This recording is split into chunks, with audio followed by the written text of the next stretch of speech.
Pemirsa apa kabar? Maidin Hindrawan segera membawakan Warta Berita PTS tanggal 19 Oktober.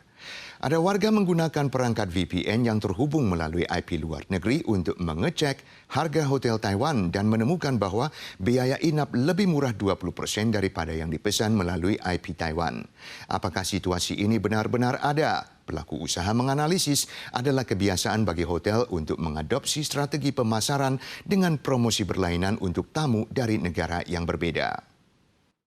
Warganet menjabarkan bahwa ketika ia mengecek harga dua hotel Taiwan dengan perangkat VPN yang terhubung dengan IP Hong Kong, ia menemukan biaya inap jatuh pada 7 ribuan dan 8 ribuan dolar. Namun ketika beralih ke IP Taiwan, harga kamar menjadi 9 ribuan dan 10 ribuan dolar. Perbedaan harga mencapai 20%. Ia heran mengapa pemesanan hotel dengan IP Taiwan bisa lebih mahal. Pelaku usaha menjawab memang ada strategi pemasaran dengan promosi berlainan untuk tamu dari negara yang berbeda. 或许有一些饭店，它的客源可能是来自于欧美国家比较多，他也希望他的欧美国家来的客源会比较多一点。那是不是也给予欧美客人来的价位比较一些特别的优惠？有可能。 Pelaku usaha hotel juga mengungkapkan tarif laman pemesanan hotel sangat tinggi sehingga mereka melakukan promosi untuk tujuan berbeda sesuai situasi yang menyebabkan perbedaan harga pesan. Blogger perjalanan juga menilai perbedaan harga melalui pemesanan dengan IP berlainan mungkin disebabkan kesalahan dalam konversi nilai tukar. 有可能是平台本身的汇率的转换上可能有一些误差，或者是呢有时候平台会常做一些活动。 Blogger perjalanan menambahkan bahwa harga juga berfluktuasi saat laman pemesanan mengadakan diskon waktu terbatas, sehingga harga berbeda pada setiap waktu dan bahkan harga akan berbeda pada beragam browser atau aplikasi. Jika ada waktu, pelaku perjalanan bisa membandingkan harga dari berbagai sumber. Tanah ambles kembali terjadi di sebuah lokasi konstruksi di Chupei, Kabupaten Hsinchu. Ini adalah ketiga kali tanah ambles terjadi di lokasi konstruksi yang sama sejak Agustus. Pemkab meminta kontraktor melakukan perbaikan darurat, sekali lagi mengenakan denda sesuai UU Konstruksi dan melarang pemulihan konstruksi sebelum masalah diselesaikan. Tanggal 17 tengah malam, tanah ambles kembali dilaporkan terjadi di lokasi konstruksi di Chupei ini, membentuk sebuah lubang sebesar 2 meter persegi.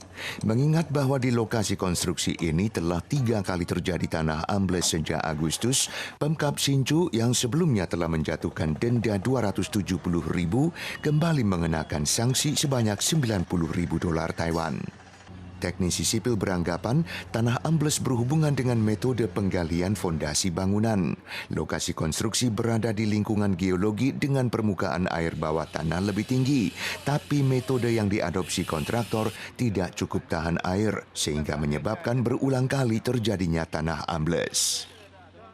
Departemen Pertahanan Amerika Serikat merilis rangkaian video mendebarkan pada tanggal 17, membuktikan terus berlanjutnya aksi provokasi Tentara Pembebasan Rakyat atau TPR Tiongkok terhadap Amerika dan sekutunya, termasuk mengutus pesawatnya untuk terbang dekat sekali dengan pesawat Amerika. Dalam 2 tahun terakhir, sebanyak hampir 200 pendekatan berbahaya ini telah tercatat.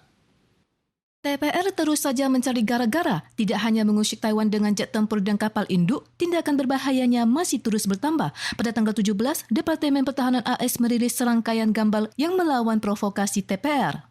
Seperti adegan berbahaya di mana pesawat TPR terbang tepat di depan pesawat AS, memaksa pesawat AS bergetar hebat karena harus melampaui aliran udara ekor pesawat TPR. Selain itu, TPR juga melepaskan suar yang mengganggu penerbangan. Dalam 2 tahun terakhir, TPR telah melakukan hampir 200 kali pendekatan berbahaya di wilayah Laut Tiongkok Timur dan Laut Tiongkok Selatan.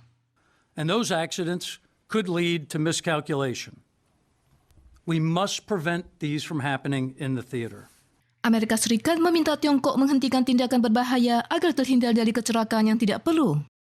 Perang dagang Amerika Serikat dan Tiongkok telah menimbulkan pergeseran rantai pasokan global. Investasi Taiwan di ASEAN beberapa tahun terakhir meningkat dengan jumlah besar. Pada paruh pertama tahun ini saja nilainya mencapai 2 miliar dolar Amerika. Dengan ini, ASEAN telah melampaui Tiongkok menjadi daerah tujuan investasi top di luar negeri bagi Taiwan.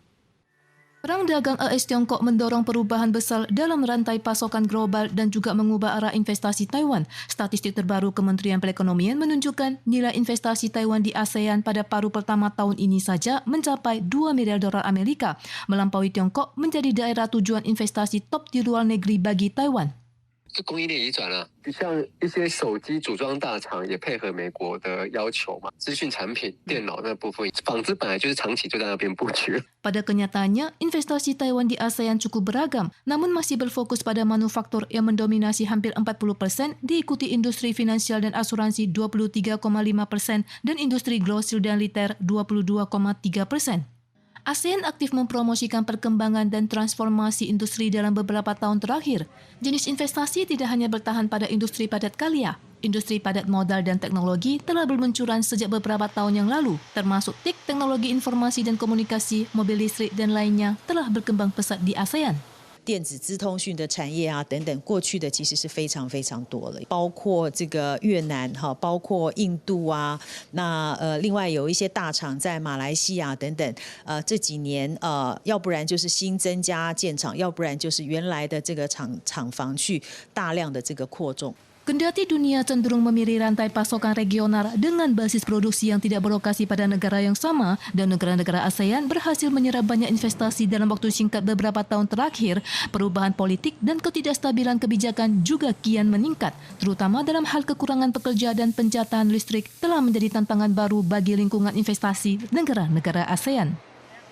Sentimen antisemitisme melonjak di Jerman sejak menghangatnya konflik antara Israel dan Palestina. Sebuah rumah ibadah Yahudi di Berlin tanggal 18 diserang 2 bom Molotov.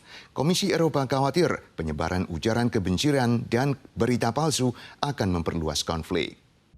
Sinagog di Berlin ini tanggal 18 diserang 2 bom Molotov. Tersangka pelaku dilaporkan berusaha melawan sambil meneriakkan slogan anti-Israel.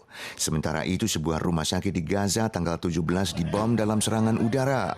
Israel dan Hamas saling menyalahkan. Insiden antisemitisme semakin marak di Eropa. Sejumlah demonstran berkumpul di Downing Street, London, mengheningkan cipta untuk korban ledakan rumah sakit dan menuntut dihentikannya pembantaian di Gaza. Di Berlin, Jerman, ratusan orang berkumpul di depan Kementerian Luar Negeri hari Rabu, meneriakkan slogan pro-Palestina, tapi segera diusir polisi. Komisi Eropa khawatir penyebaran ujaran kebencian dan berita palsu akan memperluas konflik. Pemirsa sekalian, sekian warta berita dari PTS. Kita sua lagi di lain kesempatan.